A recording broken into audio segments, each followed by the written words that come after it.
아버지 하나님, 주님 은혜 안에서 우리로 하여금 예수 그리스도의 십자가의 은혜로 인하여 구원받게 하시고, 이제 그 말씀과 그 음성을 들으며 주님의 길 걸어갈 수 있도록 인도하여 주시니 감사합니다.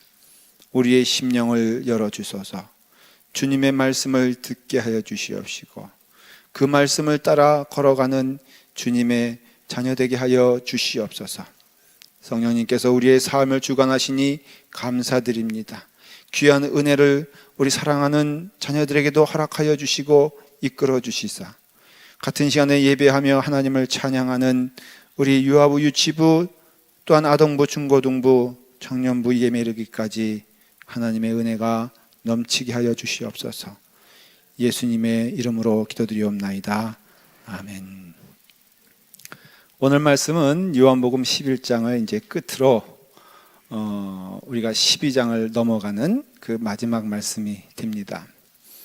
요한복음은 이렇게 요한복음 11장까지가 한 그룹이 되고, 12장부터 21장까지가 또 한 모습을 갖게 됩니다.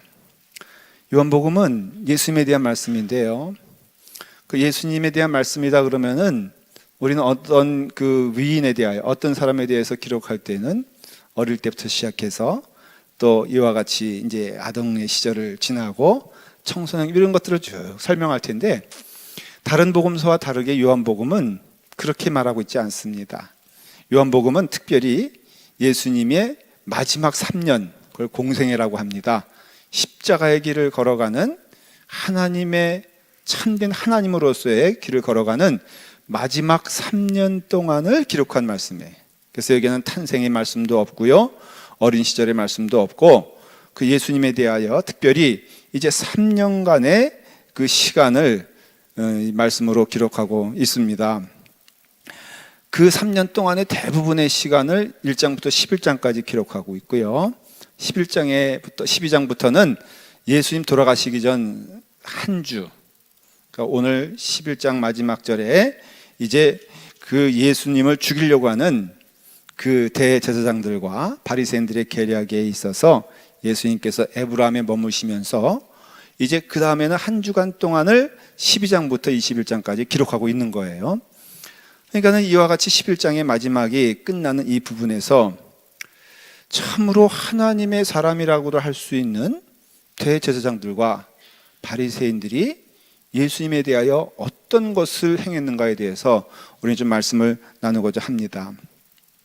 1장부터 11장까지는 어떤 말씀이냐면은 기적에 대한 말씀이에요. 사실은 1장부터 시작해가지고 태초에 말씀 계셨는데 그 말씀이 육신을 입고 이 땅에 오셨다라고 하면서 예수님께서는 특별히 1장부터 시작해서는 11장에 오기까지 7가지의 기적을 베푸십니다. 이게 표적이잖아요. 성경은, 요한복음은 이걸 기적이라고 말하지 아니하고 표적이라고 말하는데, 기적은 일어난 사건에 대한 관심이 많을 때, 야, 참 놀랍다, 이 기적이에요. 그렇죠? 마술사가 뭘 행하면은 그 마술사의 그것을 보면서 참 놀랍다, 기적 같다라고 말하잖아요. 근데 표적은 그게 아니라 그 일을 행하신 이가 무엇으로, 무슨 능력으로, 무엇 때문에 그 일을 행하셨는가 보는 거예요. 그래서 영어에서는 그 표적을 사인이다, 우리 사인이라고 그러잖아요. 스탑 사인, 그 다음에 좌회전, 우회전 사인 하는 것처럼 그것을 통하여서 예수님이 어떠한 분인가를 말해주고자 해요.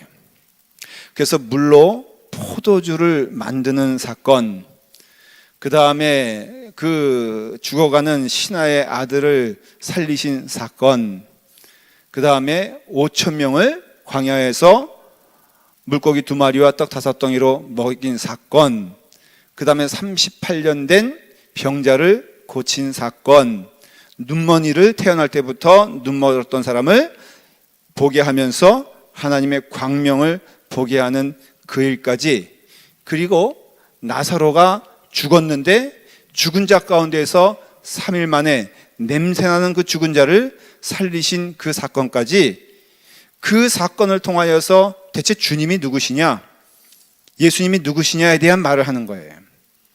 이 하나하나가 다 인간으로서는 할 수 없는 일이고, 그리고 그 일을 행하실 때마다 우리 주님께서 말씀하시기를 하나님의 영광이 임하였다라고 말하고 있어요.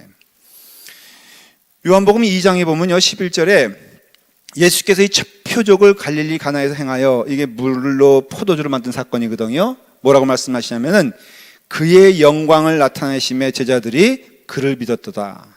여기서 말하는 그의 영광은 사람의 영광이 아니라 하나님의 영광, 하나님이 함께 하시지 않고는 도저히 행할 수도 없고 일어날 수도 없는 그 하나님의 영광이 예수님을 통하여 증거되었기에 제자들이 그때부터 예수님을 믿었더라, 그런 얘기예요. 죽은 나사로가 살아났습니다. 그러니까 요한복음 11장 15절에 뭐라고 되어 있냐면은 내가 거기 있지 아니한 것을 너희를 위하여 기뻐하노니 이는 너희로 믿게 하려 함이니라. 오히려 나사로가 죽은 것이 참으로 기쁜 일이라는 것이에요. 나사로가 죽은 것이 기쁜 이유는 죽어야 어떻게 된다 그랬죠? 살아나니까 예수님의 부활의 기적을 보려면은 나사로는 죽었어야 된단 말이죠. 그러니 이 나사로는 이 죽은 것이 오히려 하나님의 영광을 증거하고 드러내는 기쁜 일이니까는 너희는 그것을 통하여서 바로 내가 누구인가를 보게 될 것이고 믿게 될 것이다 라고 말씀합니다. 결국은 요한복음 20장 31절에 이 요한복음을 기록한 내용이 나와요. 오직 이것을 기록함은, 그러니까 요한복음을 기록함은 너희로 예수께서 하나님의 아들이심을 믿게 하는 것이고 그리스도이심을 믿게 하는 것이요, 또 너희로 믿고 그 이름을 힘입어 생명을 얻게 하려 하심이라. 이게 예수님께서 우리에게 기적을 베푸시고 표적을 베푸시고 예수님께서 이 땅에 오신 이유는 딱 무엇이냐면 너희로 하여금 믿어 구원을 받고 너희로 하여금 그 이름을 힘입어 생명에 이르게 하느니라. 요한복음은요, 사실 여러분 우리가 요한복음을 통해서 봐야 되는 것은 죽음이에요. 모든 인생은 죽는다는 것이죠. 모든 인생은 죽기 때문에, 그러나 그 죽음은 우리가 생각하는 어두운 죽음이 아니라 하나님께 영광 돌리는 죽음이 될 것이다. 너희는 죽게 됨으로써 죽음의 어두운 길로 걸어가는 것이 아니라 참된 생명의 길로 걸어가며 약속된 하나님의 나라의 여러분들은 백성이 될 것이고, 이 땅에 살면서도 우리는 부지런히 어디를 지향하는 자냐면은 생명을 지향하고 참된 빛을 지향하는 자가 될 것이다. 여러분, 생명의 반대는 무엇입니까? 죽음 아니겠습니까? 그러니까는 생명의 반대는 죽음이기 때문에 우리는 필연코 죽음을 향하여 나아가는 존재이지만은, 그러나 우리는 죽은 자 가운데 있는 것이 아니라 생명을 누리는 자가 되기 때문에 우리의 가는 길은 같아 보여도 다른 것이라 이거예요. 여러분, 김동희 목사는 죽습니까? 안 죽습니까?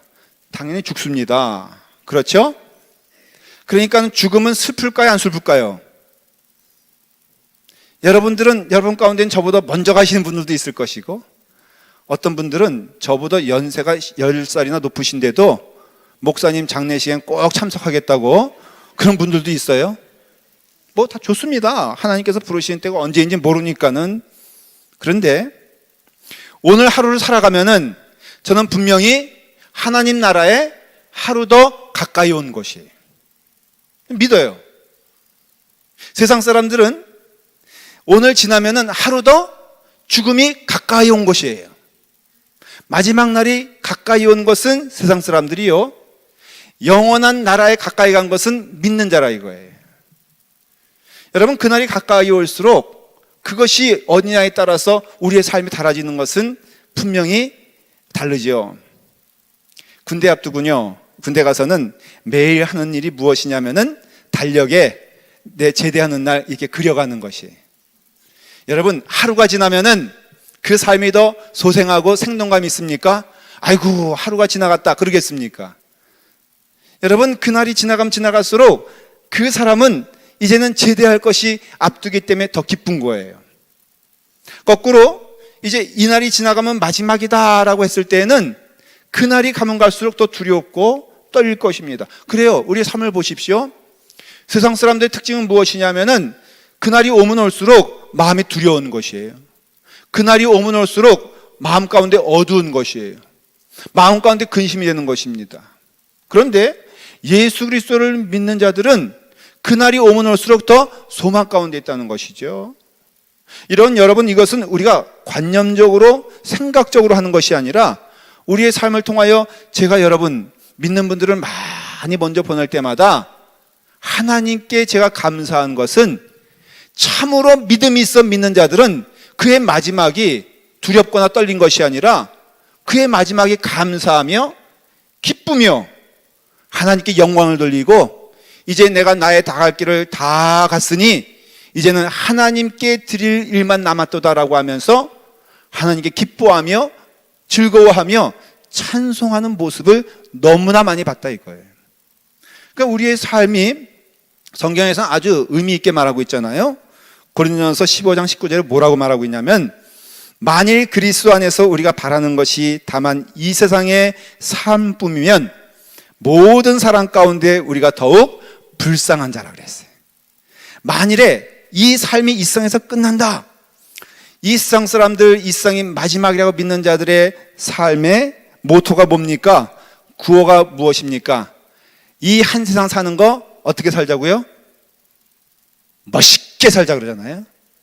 화끈하게 살자 그러잖아요.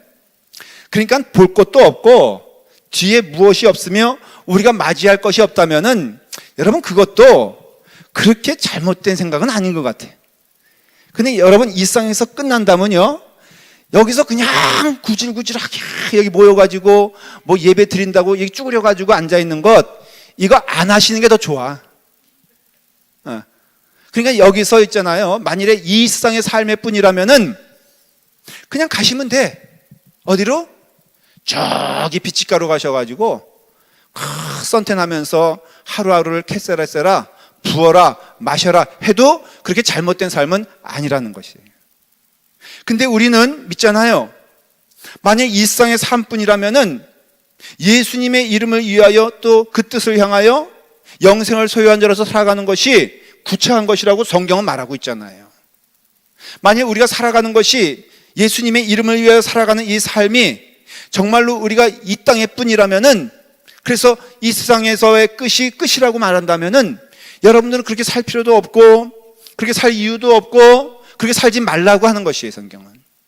그럼으로써 우리가 분명히 이 세상의 삶이 아닌 영생의 삶이 우리 가운데 있고 그 삶을 향하여 나아가는 우리의 믿음의 사람이라면 분명히 기억해야 할 것은 하나님 만난다 이거예요. 하나님이 보고 계시다는 것이에요. 하나님이 인도하신다는 것이죠. 약속한 말씀이 우리 가운데 너무나 분명하지 않습니까? 그래서 우리는 영생을 향하여 준비하는 자가 되어야 되고 예수님 만날 그 삶을 기억하면서 열 처녀의 비유가 뭐겠어요? 여러분 그 말씀은요, 우리로 하여금 이 땅에 살면서 이 땅의 마지막이 아니라 오히려 신랑을 기다리는 신부같이 우리의 삶은 영생을 향하여서 나아가고 있다는 것을 성경은 말해주고 있고, 그런 삶이 복된 삶이라고 성경은 말해주고 있다는 것이에요. 불행하게도 이 세상의 교육은요, 이 세상에서 말하는 것은 이 땅에서의 살아가는 것만을 말하고 있어요. 그것이 다라고 믿게 만들고 있어요.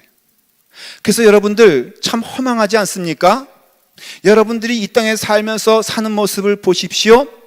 무엇인가 남들보다 조금 더 좋은 것을 가지려고 하는 몸부림, 이 땅에 살면서 남보다 조금 더 높아지려고 하는 몸부림, 이 땅에 살면서 누구보다도 조금 더 권세를 가지려고 하는 그 몸부림들이 여러분 가만히 영적인 눈으로 살펴보면은 얼마나 불쌍한 것입니까? 얼마나 추한 것입니까? 얼마나 어두운 것입니까? 성공하기 위해서 정말 열심을 다해서 모았어요. 안 먹고 안 쓰고 밤잠을 자지 못하고 모았어요. 여러분 모으는 게 잘못된 거예요? 잘못되지 않은 거예요? 열심히 모았습니다. 그러니까 70이 돼도 모읍니다. 80이 돼도 모읍니다. 열심히 모아놓고 어떻게 했어요? 예? 열심히 모아놓고 죽었어요. 남들보다 조금 더 높아지고자 열심히 애를 썼다고 하십시다. 그래서 남들보다 조금 높은 자리에 올랐어요. 여러분, 그래서 열심히 올라가다가 어떻게 됐습니까? 죽었어요. 그래서 그 남은 것 가지고 자녀들 또 치고받고 싸우다가 자기도 망하고 자녀도 망했어요. 여러분, 그것이 인생이에요.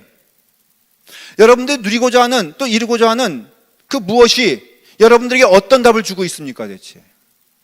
우리는 이것이 참된 목적이라고 생각하지만, 제가 한번 여러분들에게 권면하는 거, 이 1번 그 프리웨이를 쭉 타고 올라가 보면은 그 샌시메온에 가면은 거기 허스캐슬이라는 데가 있어요. 이 사람이 허스라는 사람인데 신문 재벌에다가 철도 재벌이에요. 굉장히 돈이 많은 사람이에요. 이 사람이 유럽에 가보니까는 그 성들 보고 막 그러니까 너무 멋있어 보여가지고 거기다가 중세 성 같은 것을 엄청 져놨어요. 거기다가 또 고가의 미술품들을 잔뜩 갖다 놨어요. 그리고 어떻게 했어요? 죽었어요. 어떻게 죽었어요? 정신병 걸려 죽었어요. 제가 그것을 가보면요, 정말 여러분, 수영장이 실외 수영장이 있고요, 실내 수영장이 있는데, 실내 수영장은 놀라지 마십시오. 금으로 타일을 만들었어. 여러분들처럼 가짜 타일이 아니라 진짜 타일을 만들어가지고 집어넣었는데요, 나는 그거 한 피스만 가져도 평생 먹고 살 것 같아. 근데 차마 못 가져왔어요. 왜요? 영생을 소유했으니까. 여러분, 그래서 마지막이 뭡니까? 우리의 모든 인생은 들풀과 같다 그랬어요. 그래서 우리의 인생은요, 이 땅의 삶은 참으로 이 땅에 살고 있는 존재 자체도 그렇게 복된 것이 아님을 알고 있고, 이 땅의 삶에 무엇을 누리고 어떤 것을 가져도 우리의 어두움을 제거할 수가 없으며 해방될 수 없다는 것을 말해주고 있는 거예요. 주님께서 말씀하셨어요. 이 땅의 것을 사모하지 마라. 눈에 보이는 것을 의탁하지 마라. 너희에게는 영원한 나라가 있으니 그 영생을 소유한 자가 되어라. 여기 나오는 사람들이 오늘 주인공 말씀들이 누구냐면 대제사장들과 바리새인들이에요. 여러분, 이 사람들에게 놀라운 것을 발견하게 되는데, 이 사람은 그 당시에 종교 지도자들이었고, 우리로 말하면은 좀 말하기 거북하지만 누구예요? 목사님들이란 말이죠. 근데 이 목사님들과 같은 이 대제사장들과 바리새인들의 그 마음 가운데에는 온통 무엇으로 차고 있었냐면은 이 세상의 욕심과 이 세상의 재물과 이 세상의 욕망으로 가득 차 있던 사람인 것을 알 수가 있어요. 그런 증거들이 나오게 되는데, 자, 예수님의 그 놀라우신 죽은 나사로를 살리는 표적을 들은 많은 사람들이 예수님을 믿고 따라가기 시작했어요. 그러니까 대제사장들과 바리새인들이 긴급하게 모여서 회의를 하는 장면인데, 회의를 하면서 뭐라 그러냐? 이 사람이 많은 표적을 행하니 우리가 어떻게 하겠느냐? 사랑하는 여러분, 표적을 표적으로 본다는 것은 하나님을 하나님으로 본다는 소리죠. 여러분 가운데 하나님이 임하여 하나님이 여러분 앞에 나타났다고 하십시다. 하나님을 본다고 하십시다. 그러면 뭐 하면 돼요? 믿으면 되는 거예요. 그 살아계신 하나님이 내 앞에 있다 그러면요, 거기에 무릎 꿇으면 되는 거예요. 이 사람들이 뭐라고 하느냐? 우리가 어떻게 하겠느냐? 무릎 꿇어 주님께 나아가자는 소리가 아니에요. 주님을 믿고 하나님의 아들임을 고백하자는 소리가 아니에요. 이 사람들은 어떻게 해야 우리가 가지고 있는 것을 뺏기지 아니하고 보존할 것이냐? 근데 그것이 다 썩어 문드러질 세상 것들이라 하는 것이에요. 그러니까 그것을 붙잡고 있는 이 사람들의 마음 가운데는 오직 마음 가운데 무엇이 있냐면은, 문의는 종교인이었고 하나님을 잘 믿는다 그랬고 예배를 인도하는 자들이었고 제사를 이끄는 자들이었고 세상에서 하나님이 살아계시다 하고 말하는 자들이었지만, 그들의 입술은 그랬지만 그들의 마음 가운데에는 온통 무엇으로 가득 찼냐면은 바로 이 세상의 것들, 욕망과 재물과 명예와 권세만으로 가득 차 있다 보니까 참된 하나님이 오셔도 볼 수 없다는 것이에요. 여러분, 무서운 일은요, 내 마음에 가려진 것들이 온전한 것을 보지 못한다는 것을 볼 수가 있어요. 여러분, 10년 가운데 미움 같은 거 있으면 안 되는 이유가, 미움이 있으면요, 모든 것을 미움에 필터링해서 안경으로 보기 때문에 다 미워지는 것이에요. 내 마음 가운데 분이 가득한 자가 왜 위험하냐면요, 모든 것을 다 그 분한 마음으로 보기 때문에 그래요. 그러니까 우리의 10년 가운데 바로 이와 같은 사람들이 지금 나타나는 거예요.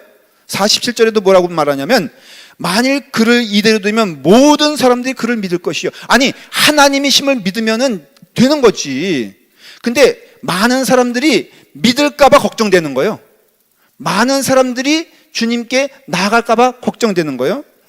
48절에 뭐라고 됐냐면, 로마인들이 와서 우리 땅과 민족을 빼앗아 가리라 하시니, 여러분, 이 당시에 지금 나라는 식민지였어요. 다 로마 땅이었어요. 이게 무슨 얘기냐면은, 그 땅 가운데 이스라엘의 3분의 1을 누가 차지하고 있었냐면은 바로 대제사장들과 바리새인들이 그 땅을 차지하고 있었어요.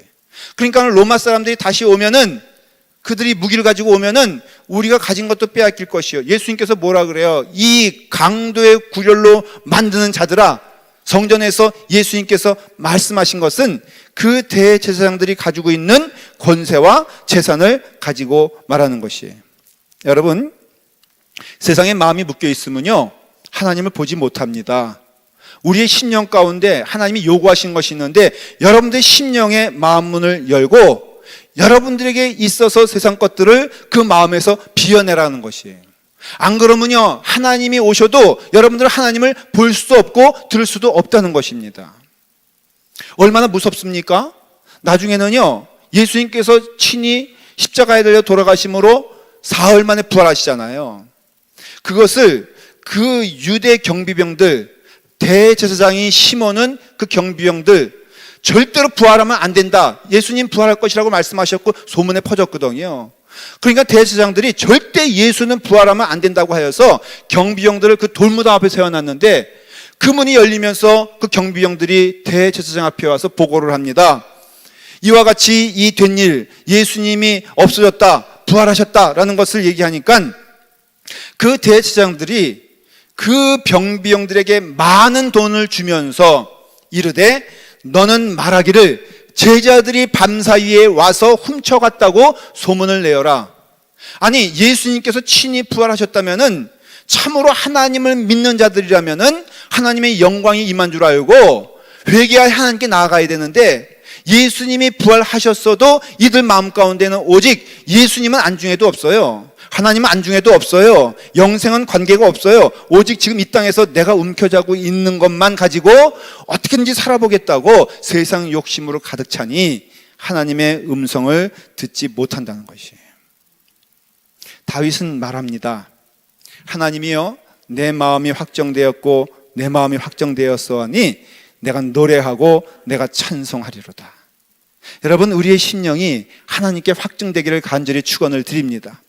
여러분들의 마음 문을 열고 오늘 이 시간에 이 말씀을 들으며 하나님의 음성을 듣게 하여 주시옵시고, 하나님의 길을 보게 하시며 그 발걸음에 내가 함께하게 하여 주시옵소서. 기도할 때 하나님께서 여러분 가운데는 희미하게 보이는 안개 같은 분이 아니라 우리와 함께 걸어가며 우리와 함께 대화하며 우리와 함께 동행하며 우리를 성령님의 인도하심에 따라서 온전한 길로 인도하시는 줄 믿고 하나님의 길에 동참하는 여러분 되기를 바랍니다. 하나님을 보는 비결은 무엇일까요? 하나님을 만나는 비결은 무엇일까요?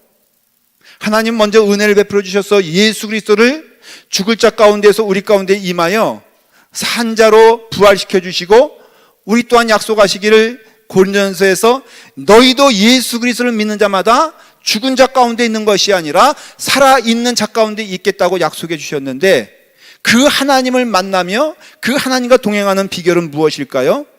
어떻게 하면 하나님의 음성을 듣고 어떻게 하면 하나님을 경험하며 살아갈 수 있을까요? 마음이에요. 마태복음 5장 8절에 뭐라고 되어 있냐면은, 마음이 청결한 자는 복이 있나니 그들이 하나님을 볼 것이다 라고 예수님께서 말씀해 주셨어요. 여러분들 10년 가운데 있는 세상의 악한 것들을 오늘 여러분 버리시길 바랍니다. 여러분 마음 가운데 있는 세상의 것들을 다 토해내시길 바랍니다. 여러분들의 마음 가운데 있는 것들을 다 버리게 되었을 때 그 마음이 청결하여져서 그 마음이 확정되어져서 이제는 주님을 바라보길 원하나이다 라고 했으면은 여러분 그 마음 가운데 하나님께서 임하여서 하나님께서 인도하심을 볼 것이고 하나님을 바라볼 것이라고 말씀해 주셨어요. 많이 배운 많이 유식한 대제사장들과 바리새인들은 하나님을 보지 못할 때 들에서 양치던 그 양치기들은 주님을 봤으며 눈물을 흘리면서 회개하던 그 여인은 주님을 만났다는 것이에요. 여러분 이와 같이 주님의 복음이 임하고 주님의 은총이 임하게 되었을 때 오늘 53절에 보니까는 이 대제사장들과 이 바리새인들이 한 것은 딱 하나인 것입니다. 이날부터는 그들이 예수를 죽이려고 모의하더라. 하나님의 사람이란 그 사람들이 모여가지고는 하나님의 아들인 예수님을 죽이려고 모의하고 작당하고 하나님과 더불어 대적하여 하나님의 길을 걸었지 아니하고 어둠의 길을 걸어간 자의 마지막은 무엇이냐? 이 땅의 마지막은 없습니다, 여러분. 여러분 이 땅의 마지막은 약속된 하나님의 첫날인 것을 기억하시기를 바랍니다. 여러분 어떤 자에게 그 마지막이 영원한 죽음이요 영원한 어둠이에요. 하나님께서 부르실 때 하나님께서 우리에게 말씀하실 때 우리의 심령이 열려서 하나님의 음성을 들으면은 우리가 주의 은혜 가운데 주님의 길 걸어가는 축복된 자녀가 될 것을 믿으시길 바랍니다. 사도행전 2장에 베드로가 하나님의 복음 예수 그리스도의 복음을 선포하니까는 그 듣던 사람들의 마음이 찔렸다 그랬어요. 대제사장과 바리새인들의 심령에는 더 악한 것이 그 마음 가운데 계획될 때 복음이 전포됐을 때 사도행전 2장에 보니까는 많은 사람들이 찔려 뭐라고 말하냐면은 우리가 어떻게 하면 되겠느냐. 여러분 바리새인들과 대제사장도 똑같이 말합니다. 우리가 어떻게 하면 좋겠느냐. 예수님을 죽이기 위해서 어떻게 하면 좋겠느냐. 근데 사도행전 2장에 나오는 그 질문은 그게 아니라 어떻게 하면 되겠느냐. 대체 우리의 심령이 찔리는데 우리의 마음이 뜨거워지는데 우리가 어떻게 하면 되겠느냐? 그 질문에 대하여 베드로는 너무나 명쾌하게 대답을 합니다. 베드로가 이르되 너희가 회개하여 각각 예수 그리스도의 이름으로 세례를 받고 죄 사함을 받으라. 그리하면 성령의 선물을 받아 영생을 누리게 되리라 약속했다는 것이에요. 여러분 우리 가운데 회개할 때 그 회개의 문을 여시길 바랍니다. 우리의 길이 잘못된 것임을 말씀하고 있으며 어두운 가운데 죽어가는 영혼들에게 너희는 죽을 영혼이다 라고 말씀하실 때 그때 우리의 심령이 열려 있어서 하나님께 나아갈 때 각각 예수 그리스도의 이름으로 세례를 받아 죄사함을 받아 영생을 누리는 축복을 우리 가운데 주신다고 약속해 주셨습니다. 여러분 이런 축복이 우리 가운데 임하기를 바랍니다. 여러분 염려하거나 근심하지 마십시오. 하나님이 함께 하시는 길은 늘 그 길이 축복된 길임을 믿으시길 바랍니다. 오늘 여기서 결론적으로 말씀을 드리면 가야바가 이런 말을 하잖아요. 뭐라 그럽니까? 아주 이상한 말을 하죠. 한 사람이 백성을 위하여 죽어서 온 민족이 망하지 않게 되는 것이 너희에게 유익한지를 너희가 왜 알지 못하느냐. 이거 잡아 죽이겠다는 거거든요.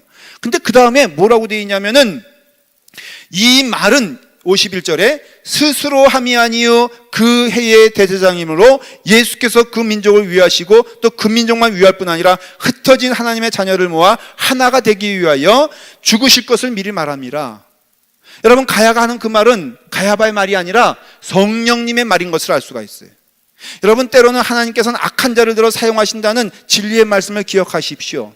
우리가 영생의 길을 걸어가는 주님의 자녀로서 복된 길을 걸어가는 주님의 자녀로서 잊지 말아야 될 것은 하나님은 우리의 길을 인도하시고 이끄시기 때문에 때로는 눈에 보이는 어둠 길처럼 보이고 죽음의 길처럼 보이고 때로는 우리 가운데 빛이 없는 것처럼 보여도 하나님의 약속하신 그것은 반드시 이루기 때문에 우리는 오늘도 부지런히 주님의 음성을 듣길 기뻐합니다. 주님의 말씀 가운데 거하길 기뻐합니다. 우리는 주께서 우리에게 임하여 하나님의 아들이심을 선포하고 무익한 인생, 쓰러져가는 인생, 들불과 같은 인생이 되게 되었을 때 너희의 인생은 쓰러져가는 인생이 아니라 영생을 얻기 위한 축복의 인생이라고 말씀하실 때 그 말씀에 순종하면서 주님께서 명하신 그 길에 순종하게 되었을 때 그것이 복된 길이라고 한다면은 여러분들의 씨를 지금 세상에 뿌리겠습니까? 여러분들의 씨를 지금 영생에 뿌리겠습니까? 여러분들의 시간을 지금 세상에 투자하겠습니까? 여러분들의 씨를, 여러분들의 시간을 지금 하나님께 바치겠습니까? 하나님께 바치는 성도와 영혼은 영생을 누리는 자가 되어 복된 삶을 산다고 약속해 주셨으니 그 은혜가 넘치기를 간절히 축원해 드립니다. 기도하겠습니다. 아버지 하나님, 우리의 삶에 하나님께서 함께해 주시사 마음이 청결하게 하여 주시옵소서. 마음이 청결하여 하나님을 바라보게 하여 주시옵소서. 마음이 청결하여 하나님의 음성을 듣게 하여 주시옵소서.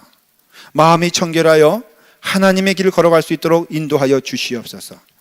우리 가운데 주님께서 함께하여 주시사 우리를 홀로 내버려두지 아니하시고 영생의 길로 허락하여 주셨사오니 주여 우리가 믿음으로 나아갑니다. 우리의 심령 가운데 함께하여 주셔서 주의 길을 걸어가게 하여 주시옵소서. 예수님의 이름으로 기도드리옵나이다.